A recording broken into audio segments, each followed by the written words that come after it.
So ngayon, pag-uusapan natin kung paano gagawa ng lesson plan para sa mga ISAL teachers. Okay, so itong lesson plan na ito na tatalakay natin is kung ano yung natalakay or na iseminar sa atin or naturo sa atin, no, ng MBHD, no. Alam ko na alam nyo rin kung paano gumawa ng lesson plan, pero sa mga hindi pa po dyan masyado expert o di kaya medyo naguguluhan pa, so itong video na ito ay para sa inyo. So first and foremost, una sa lahat, itong lesson plan na ito ay kinuha natin sa TWLG, Teachers Weekly Lesson Guide. So itong TWLG, ito ay napaka-concise, no? Napaka-detalyado, maganda yung pagkaka-arrange, parang lesson plan na rin ito siya. So kapag ikaw ay gumagamit ng TWLG, alam ko is alam mo kung paano gumawa ng lesson plan. All you have to do is i-arrange mo lang yung mga categories. So narito yung mga parts of the lesson plan. So una is mayroon tayong objectives. Yan yung hadaf, no? Or ahdaf. Pangalawa is subject matter, yan yung modo. Number 3 is references or mga sanggunian kung saan natin kinuha yung ating ituturo. Pangapat is procedure, yan yung ijraat, no? At yung procedure na yan, yung ijraat, dyan po napapasok yung 4A's. At napaka-importante po itong 4A's na ito. Yung 4A's, yan yung activities, nasyat, analysis, tahlil, abstraction, talakis, at saka application, tatbik. At panglima, ayan yung evaluation. Okay?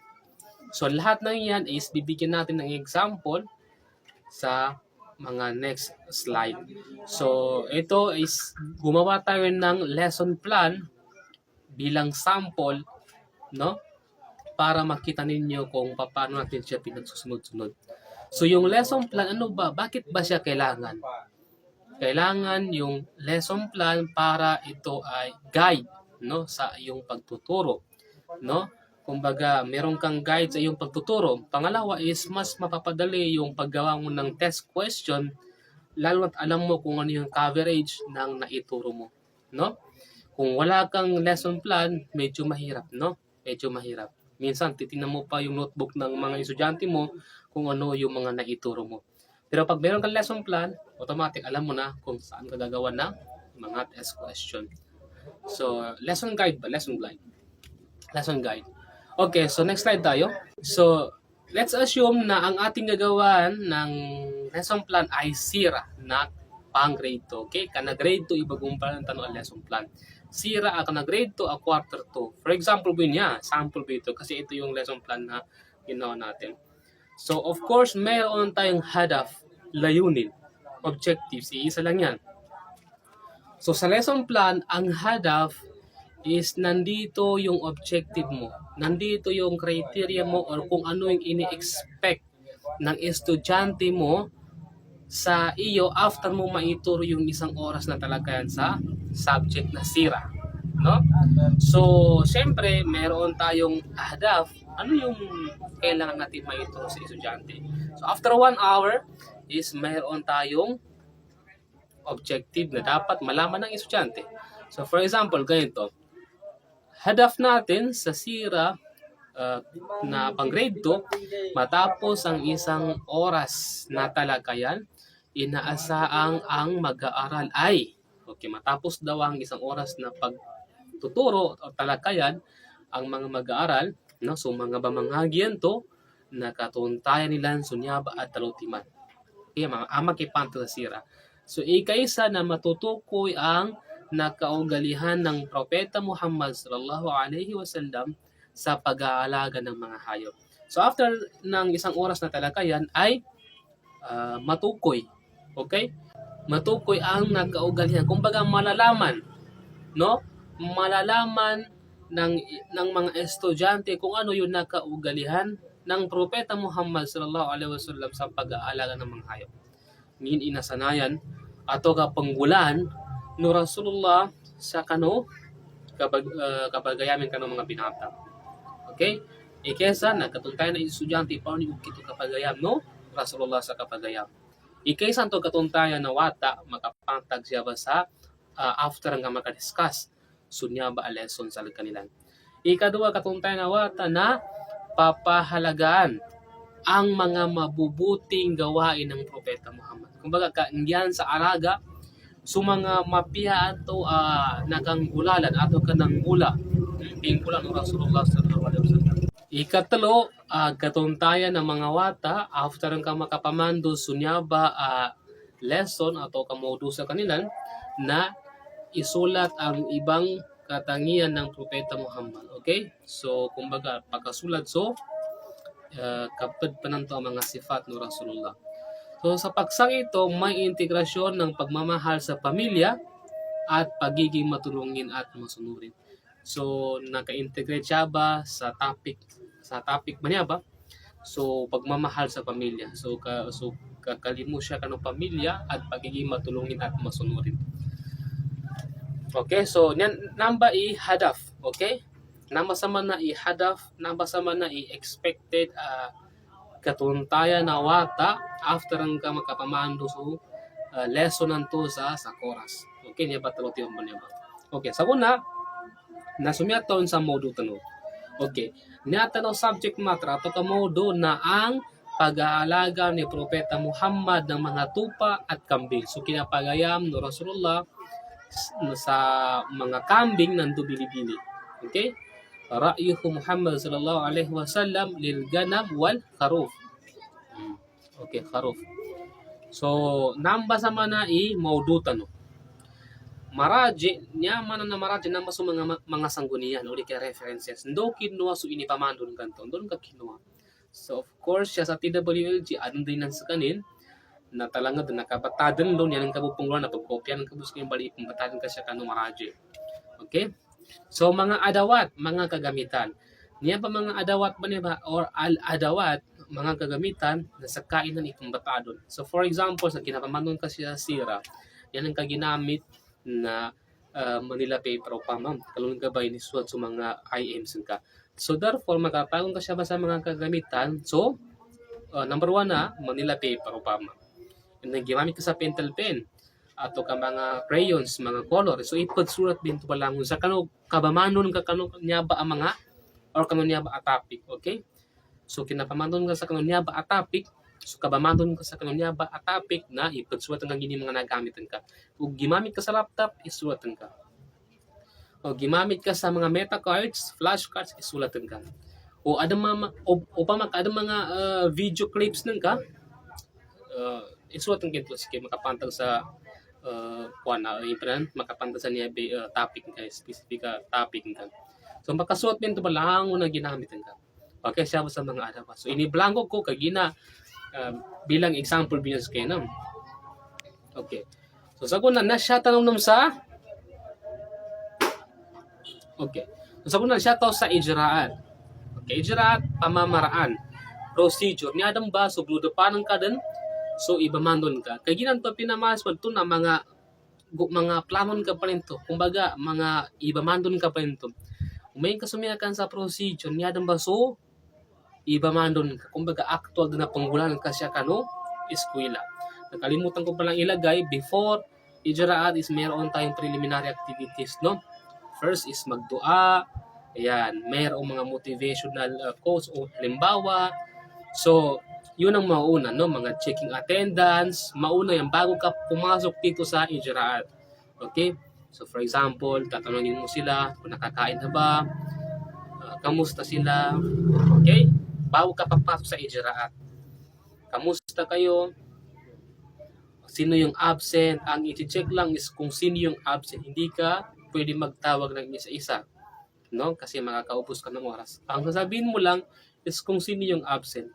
O let's say for example, kung yung classroom mo is well arranged siya, which is mayroong bawat bata ay mayroong kanya-kanyang upuan na hindi pinalipatan, mas madali mo matutukoy kung sino yung absent kasi kung sino yung wala doon sa upuan, automatic absent siya. Okay? So mayroong mga case na gano'n.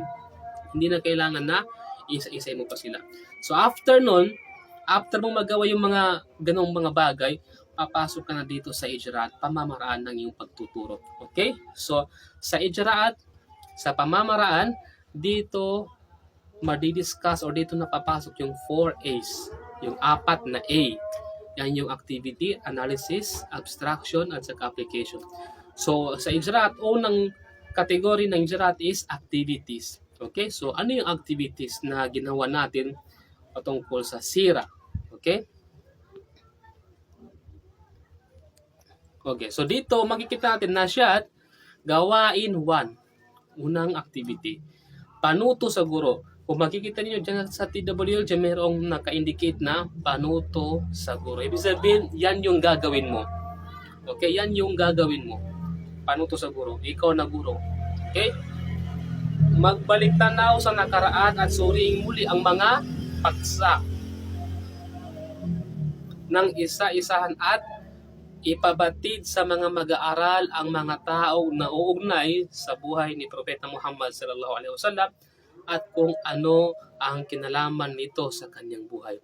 So magbalik tanaw, ibig sabihin nun muraja. Kumbaga, i-review nang ka. So muraja at anid kasi sabik, no? I-review nang ka so nakatamandon kan to ano na. Let's say for example, kagay kanamando ka po na sira ato last week kanamando ka na sira. So lang no nakapamandon ka na i-review, i-muraja nang ka. So, magbalik ka na namin mga nanin. So, bawag ka basang blue sa mismo topic ng kanto ang pag-aalaga ng tupa at kambing is imurajaan ka mo langin na pangagyan ka sa kaunipos. Okay? Pangalawa is ipasagot sa kanila ang tanong. So, after ang ka-imuraja sila sa kanong topic kanto nakadiscuss ka na last week, so ipasagot sa kanila ang tanong. Okay. So, meron instruction, bilugan ang mga pangalan. Ibig sabihin, pambilugan din sa mga pangalan na may kinalaman sa buhay ng Propeta Muhammad sallallahu alaihi wasallam. 5 puntos. Ibig sabihin, 5 points. Okay? So, tandaan ninyo, itong nasyat, itong activities, not necessarily, hindi siya, kumbaga, di ka na niya naman na inadaro siya, may adam ba sa bilugan, na niya adam ba kunutan. Kumbaga, sample ba niya sa kanin. So, pwede mo itong sundin, pwede rin na humanap ka ng ibang strategy para ibahin yung iyong ways ng pagbibigyan ng activities. For example, ito. So, instead na magpakuha ka ng papel, ipasulat mo sa kanila itong activities na ito, yung mga pangalan, tapos bibilugan nila kung ano sino yung nauugnay sa buhay ng Propeta Muhammad. Instead na ganun ang gawin mo is pwede kang kumuha ng meta cards, isulat lahat ng mga pangalan nito. For example, Abu Taib, isulat mo sa meta cards. Abu Talib, isulat mo sa meta cards. Abdul Muttalib, Abu Muttalib, Amina, Abdullah, kasi Iman. Isulat mo yan sa meta cards, yung parang ganito na may kulay na papel. Isulat mo dyan at pwede mo silang tanungin. Okay, so for example, ito Abu Talib or Abu Taib, nauugnay sa buhay ng Propeta Muhammad o hindi? So, siyempre, magsagot yan sila. Hindi. Yung iba, minsan, no? Abu Talib, nauugnay o hindi? So, siyempre, magre-response yan sila. The way na ninilipat-lipat mo yung pangalan, magre-response yan sila. So, isang activities yun para malaman mo, matukoy mo na meron silang naintindihan sa previous na discussion mo. Okay? Not necessary na magpasulat ka. Pwede kang gumawa ng ibang strategy, basta yun din yung content na ituturo mo. So, pwede rin na magpasulat ka. Let's say, for example, ganito, kuha kayo ng 1/4 sheet of paper, halimbawa. Then, isulat ninyo ito, then bilugan ang taong nag-uugnay sa buhay ng Propeta Muhammad. Pwede yun, okay? Depende sa strategy mo. Basta yung content is andun, depende sa kung paano mo siya i-deliver. Intindihan? Okay, so next tayo, gawain to. Yung gawain to, yan yung tahlil, yan yung analysis. Kumbaga, gisingin mo yung kanilang pag-iisip. So, okay yan. Tahlil. Ang nakasulat dyan is nasyat, no? It should be tahlil. Fikr. So dito sa tahlil, sa analysis, meron na namang panuto siguro. For example, bigyan ng bakas ang mga mag-aaral tungkol sa kwentong tatalakayin upang itugma sa nakaraang paksa. Ipasagot ang mga tanong upang masuri ang kakayahan ng kanilang pag-isip. So dito is unti-unti mo na ipinapakita, unti-unti mo na ini-explain yung topic mo. Pero hindi pa yung buong topic, no? Unti-unti mo pinapakita sa kanila kung ano yung discussion mo. Tandaan natin na yung modo natin is ang pag-aalaga ng Propeta Muhammad ng tupa at kambing. Yun yung discussion natin dito sa lesson plan na ito. Pero tingnan ninyo, nagdaan yung gawain 1, hindi pa dyan na-discuss yung topic mo. Kumbaga, previous discussion pa lang, muraja pa lang. Gawain to, tahlil, unti-unti mo palang pinapakilala yung topic mo. Okay, so dito sa tahlil, kumbaga dinidiscuss mo yung nakaraang topic mo plus unti-unti mong pinapasok yung bagong topic mo. Bayan o Tasil Jadid. Unti-unti mo ipinapakita yung topic mo sa kasalukuyan. Okay? So for example, ganito. Lagyan ng check kung tama ang tinutukoy ng salaysay. Check lang, sapat lang kung tama yung tinutukoy na ng salaysay, halimbawa. At lagyan lang naman ng X kata kung ang tinutukoy ay mali. 3 points. Okay. So dito, again, not necessarily na isulat mo ito, ipasulat sa mga bata, at ipakopya sa kanila at lagyan ng check at mali kung ano yung tama at kung ano yung mali. Hindi, kumbaga, kana porket may ito binadro siya, so nun ni bagunutan ka. So correct buns kanin, upang makamangilay ka sa kapadaukit, adi ka nan kasi ang papadsulatan. So for example, kalatasan ka, bagilan ka sa kanila, pambatian ka, okay, pamakikinig ka ng mga bata, kabatian mo sa lagano, inyaba question. Yan na ba ibagaan sa laki, nanginto, tama ato ka mali. Okay? So, ilenwa, niya ba question ba niya ba na unti-unti nin ibabagludapan so topic anto ipandiscuss sa kung niya ba agay. Ilenwa. So, for example, number 1, mga bata, si Abu Talib ang nag-alaga sa Propeta Muhammad sallallahu alaihi wasallam ng pumanaw ang kanyang lolo. So, tama mali. Siyempre, magsagot yan sila. Okay? Pangalawa, kapatid ng ama ni Propeta Muhammad sallallahu alaihi wasallam ay si Abu Talib. Tama o mali? So siyempre magsagot yan sila. Hanggang sa number 3, then number 4, babasahin mo. Isa sa mga katangian ng Propeta Muhammad sallallahu alaihi wasallam ang pagiging matulungin. Tama o mali? So siyempre magsagot yan sila. Number 5, si Propeta Muhammad sallallahu alaihi wasallam ay sadyang maalaga at mapagmahal sa mga hayop. Yun. Yung panglimang question, pinasok mo na yung lesson mo. Okay? Yung lesson mo na bago. Hindi ka na doon sa previous na discussion. Pinasok mo na. So, syempre, yung tanong na yan is hindi pa nila napag-aralan. No? So, pinasok mo yan. Kumbaga, ini-estimate mo lang, tinitingnan mo lang, binimeasure mo lang kung ano yung kakayahan ng mga estudyante mo. So, sa mga ganung question, malalaman mo kung marami silang mali, kailangan mo mag-remedial class. Kung lahat sa kaila is 4 o di kaya 5, so move on ka. Kumbaga, i-explain mo na kung ano yung dapat mong i-explain sa lesson na ito. Okay? Yun yung unang gawin mo na strategy. Pwede rin na, okay, kuha kayo ng papel, isulat nyo ito at lagyan ng tama o mali kung ano yung okay. So, pwedeng ka. Pero minsan kasi yung mga bata, tamad magsulat, gusto nila activities. Kaya nga activities, gusto nila is yung mayroong interaction. Okay? Kasi kung walang interaction, mag-iingin sila, mag-usap-usap. Yung iba, walang ballpen, walang papel. So, kailangan mayroong interaction. Yun ang gusto ng mga bata ngayon. Okay. So, tapos ka na ngayon sa tahlil, analysis. Ngayon, papasok ka na doon sa abstraction or talkhis. Okay? Talkhis. Okay. Itong talkhis or talkhis, abstraction, or paghahalaw, ito na yung discussion mo.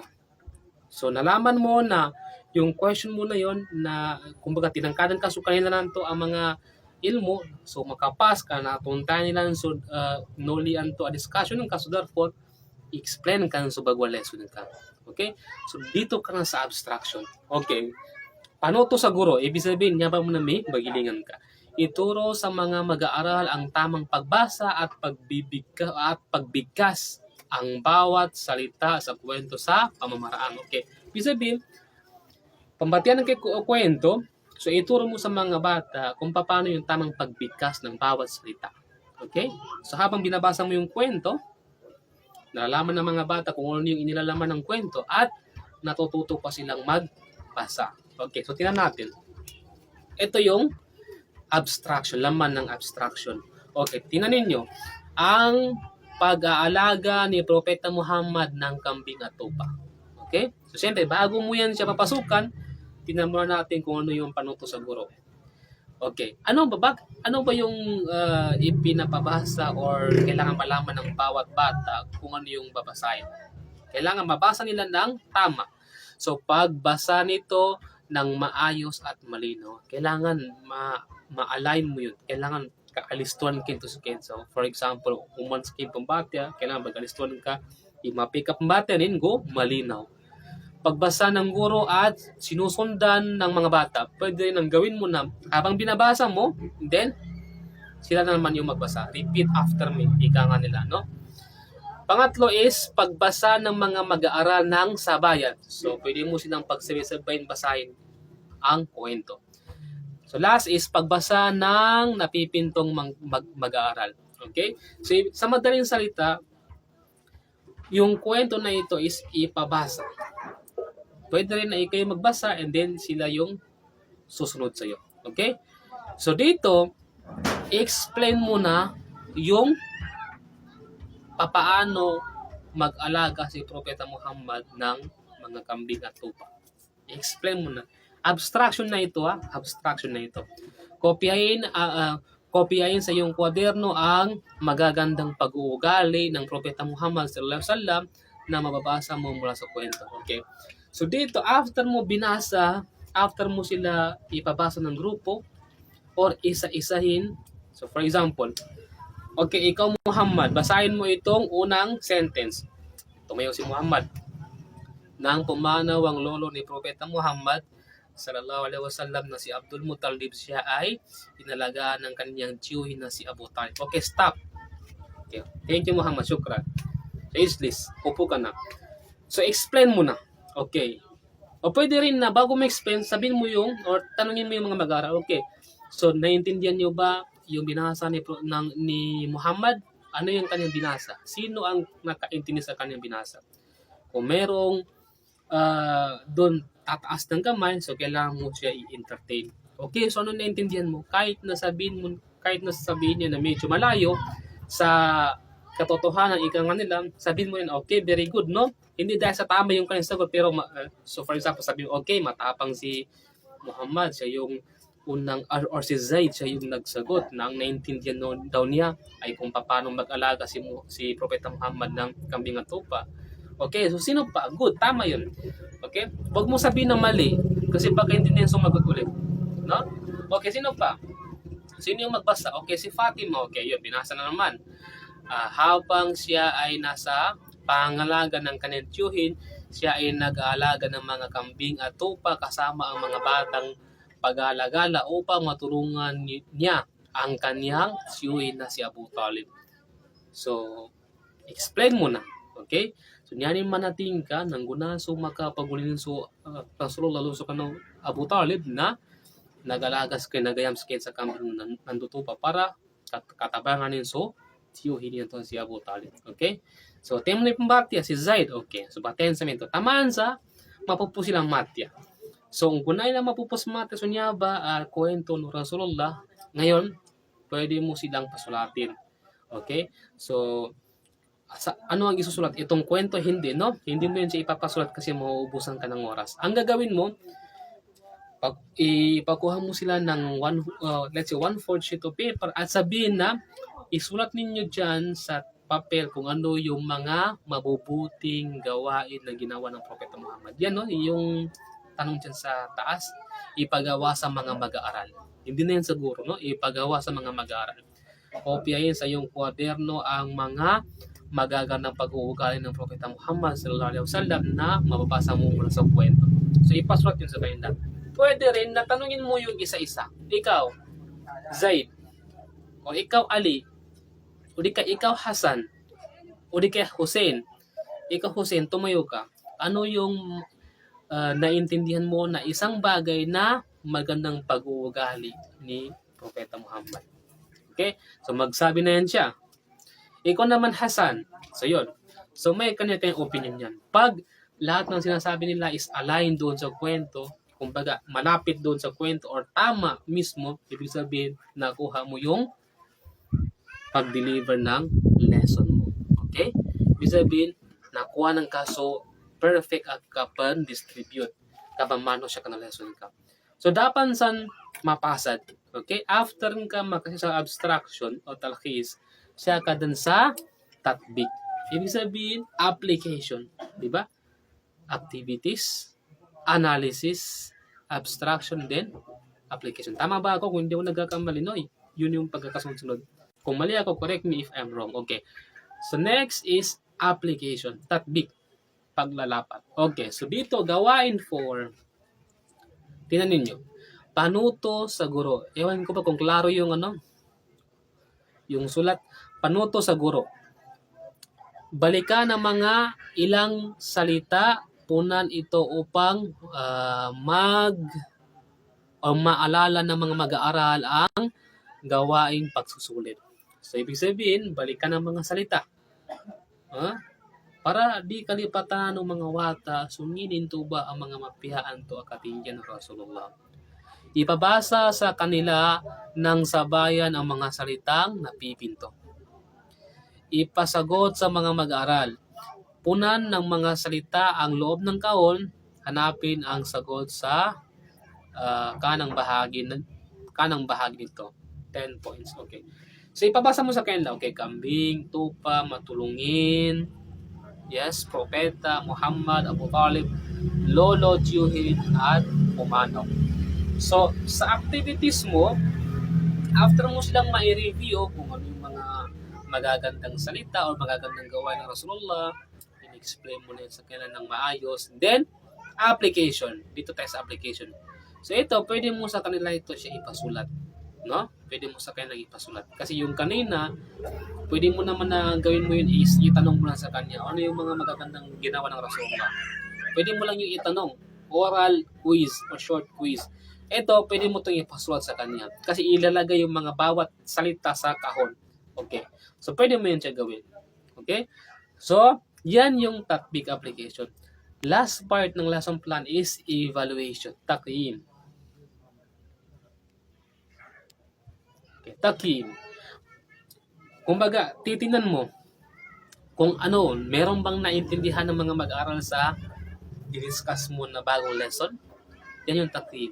I-evaluate mo sila. Tumbon kang ginto, anong po nasa buta yan? Okay, paano to sa guro? Suriin ang mga mag-aaral sa pamagitan ng pagsagot sa tanong. Tambo ka sila sa kanunya ba ukit ato kapag sagot sa mga tanong puni ka-answer sa kanunya ba mga question. Ipaliwanag sa kanila ng maayos ang pagsagot. So, siyempre, kailangan na madaro ng kasakayan puni ka bag-answer sa kanunya ba ang question. Tanong, isulat ang nawawalang salita sa patlang, piliin ang sagot sa loob ng kahon. So, siyempre, magpapa-evaluate ka na, magpapatakhim ka na, so isulat mo yung Manila paper na mayroong mga sulat na ito. So, gawa ka ng maliit na box at andun yung daga, hapon, pagkain, umaga, or inuwi. Then, ano yung sasagutan ng mga bata? Ito. Tuwing blank ay dinadala ng Propeta Muhammad sallallahu alaihi wasallam sa mga damuhan ang kanilang mga blank. Saan kukunin yung sagot? Diyan sa taas ng kahon o diyan sa loob ng kahon. Pipilang diyan at ilalagay mo diyan sa patlang, diyan sa mga blanco. Okay, blank. Kambing at tupa para ito ay blank at pagsapit ng blank ay blank niya ang mga ito sa kanilang mga kulungan. So, lahat ng mga sagot ay hanapin dyan sa loob ng kahon. So, ipapasagot yan sa bata. Evaluation, takhim yan. Okay? Yan yung last part ng gawain mo. Siyempre, na-explain mo na yung discussion mo and then i-evaluate mo sila. Pag makuha niya ito, pag masagutan nila ito, so, ibig sabihin, for example, perfect, so mag-move ka sa next lesson. Kung hindi sila makapasa, kailangan mo mag-remedial class. O di kaya, kailangan mo ipasagot sa kanila. O di kaya, balikan mo or ituro mo ulit yung lesson na yun. Intindihan? Okay, so matapos mo silang i-evaluate, so dun na natapos yung lesson plan. Ibig sabihin, yung lesson plan mo is isang oras mo yun siya ituturo. Pero take note ha, take note. Ibig sabihin, ustads, yung isang lesson plan is isang talakayan lang yun. So, kung kaya mo is Pero kasi, minsan is na-explain lang natin yung mga topic natin pero hindi natin nakakaabot sa evaluation. Okay? Anyway, yung isang topic na ito is good for 1 week. No? Di ba? Week 1, week 2. Di ba meron mga ganon sa TWLG? Ibig sabihin yan yung balugit. Kung hindi mo makuha sa isang talakayan, kasi medyo imposible man na makuha ka sa ka-discussion mo. So, sa ka-week. So, yung isang linggong talakayan, ikunin mo ng isang discussion, medyo mahirap kasi mag-review ka pa ng lesson. Muraja. So, after nun is explain mo pa. Marami pa mga activities. So, ang palugit, yung isang week 1, kailangan isang linggo mo siya ituturo. Pero wala din naman problema kung matapos mo ng, let's say, 2 discussion or 2 yung 2 discussion, 2 meetings yun na 2 beses na contact mo sa mga pupils. Okay? So, depende yan sa strategy mo kung paano mo i-deliver yung lesson. Depende yan sa'yo. Okay? Depende yan sa isang teacher, sa moderate or sa muallim kung paano niya tuturuan ang kanyang mga mag-aaral. Anyway, itong lesson plan is, ang kahalagaan talaga nito is napaka-importante. Kasi unang-una, alam mo kung ano yung ituturo mo. Ang pagkakaiba lang siguro ng bawat teacher is kung paano niya ito ituturo sa bata. Yung strategy niya is minsan magkaiba sa strategy ng ibang ustads or isang teacher. Pero yung content is isa lang. No? Basta mai-deliver mo yan na maayos, walang problema. Ang importante, mas may matutunan ang mga mag-aaral sa lesson na itinuturo natin. Okay? Kasi sa ika nga nila, no bangsamoro left behind. Walang batang bangsamoro na mapag-iiwanan. Okay, so ang kagandahan kasi ngayon is pati yung mga public school ay napasok na ng mga ISAL, so nagiging balance na rin yung pagtuturo. Pero minsan talaga mahirap din kasi yung mga ibang bata doon is hindi talaga nakapasok ng madrasa, so hirap silang sumabay sa lesson ng mga ISAL, especially sa Arabic. Sa Arabic at sa Quran, I personally experienced na mayroong mga bata na hindi talaga sila nakakabasa.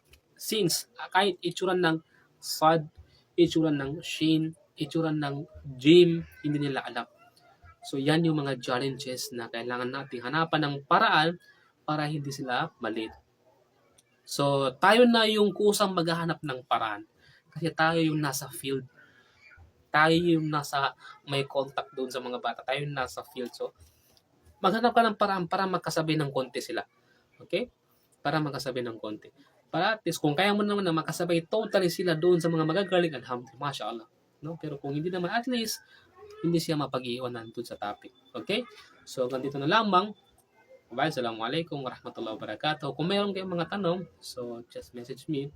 I-chat nyo lang ako sa ating page, dito sa ating page, para mapag-usapan natin kung ano yung mga tanong. Okay? Basta't alam ko, sasagutin ko. Pero kung hindi ko alam, so medyo mahirap naman kung sasagutin natin yung hindi alam, no? Okay, wabad, magpapaalam ako ulit sa inyo. Wabad, assalamualaikum warahmatullahi wabarakatuh.